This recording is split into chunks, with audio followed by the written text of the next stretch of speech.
All right, another week. Here's some more news from this past week. Let's get right into it. So the first thing I want to talk about is Overwatch 2 and Season 4 and the new hero LifeWeaver. LifeWeaver is the newest support character that will start being used in Season 4, which is coming out in a couple days. So his weapons and ultimate are Healing Blossom, Thorn Valley, and Tree of Life. And then he has the abilities of Pedal Platform, Rejuvenating Dash, Life Grip, and then he has a passive of Parting Gift. This is a very unique hero, but from what I've seen from professional Overwatch players, there's a potential for trolling with this hero. You can use Life Grip and pull your teammates off the edge, so they might want to do a quick patch for this hero before he goes live, hopefully taking in some of the criticism that these Overwatch creators are talking about and implementing a better system, so Season 4 is not filled with disastrous trolling right off the bat. Let me know what you're most excited for in Season 4, whether it's something in the Battle Pass, or if it's LifeWeaver, let me know down in the comments. Pokémon Stadium will be joining the Nintendo Switch Online this month. As you know, Pokémon was originally released on the Nintendo 64, and it was a fun Pokémon game where you could do all sorts of battles, there was mini games, and now it'll be joining Nintendo Switch Online on Wednesday, April 12th. While some fans may have hoped this port would include the Pokemon Home, they're unfortunately out of luck. The fine print in the trailer specifies that Pokemon cannot be transferred to this game. That said, there's also notable improvements. 4-player online multiplayer will be available, so you can play Clefairy Says or Sushi Go Round with friends all over.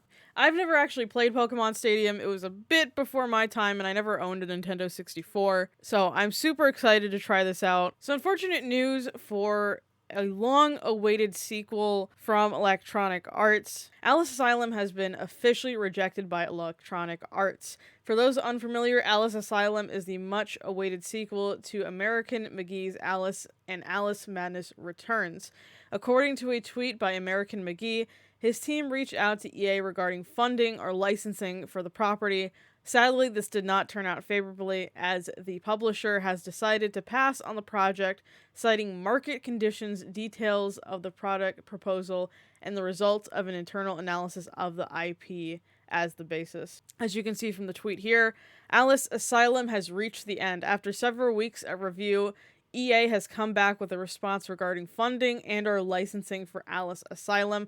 Alice had a good run, but the dream is over. It seems to be due to Electronic Arts laying off employees, and with Electronic Arts shutting down more services, it seems that EA is trying to preserve some funding for other games, and Alice Asylum did not seem like a priority to them, so it's very unfortunate that this game will not be made. In some kind of weird news that I never really heard about, Monster Energy is trying to trademark an indie game. Apparently in the past they've also been trademark heavy, but an indie dev has talked about their experience on Twitter, so I will read the thread. It's well known that Monster Energy is a notorious trademark troll. Unfortunately, they're at it again. For a company that likes to target their drinks at gamers, they also like to try to bully and bankrupt game studios with lengthy, high-dollar litigation. Monster Energy's lawyers are coming after us right now because Monsters Mortals has the word monsters in it. They claim that our game is confusingly similar to their energy drink. Yep, that's their claim. Rather than roll over, I'm going to fight them in court. I'll be sharing everything I've received from Monster Energy to give other game developers a look at their tactics in case they ever want to put the word monsters in their game title and have to deal with Monster Energy as a result. They went after Ubisoft previously too. Monster Energy is a bully that is owned by Coca-Cola Corporation. Do not support a bully company by buying their energy drinks. If nothing else, I hope they eventually learn that going after game studios is not in their best interest. To me, that's extremely crazy that Monster Energy is going after not only AAA publishers like Ubisoft, but also indie devs for just using the word monster. Like, no one is confusing the energy drink name to a game name. Unless if they are specifically trying to rip off Monster Energy's logo and brand.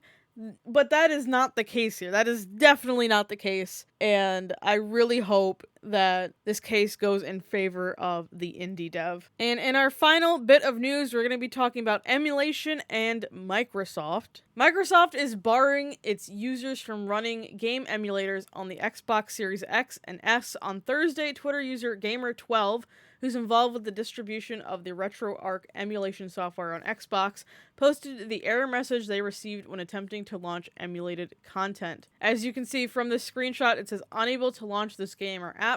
The game or app you're trying to launch violates Microsoft's store policy and is not supported. It says, for the past 2 years, we've promoted legal emulation on a popular platform that people have genuinely enjoyed. It's a true shame to see Xbox crack down on emulation for those who can't afford developer mode or don't have the means to purchase it. This is a shot in the face. When Microsoft first launched the Xbox Series X and S in 2020, users found they could install and run emulation software.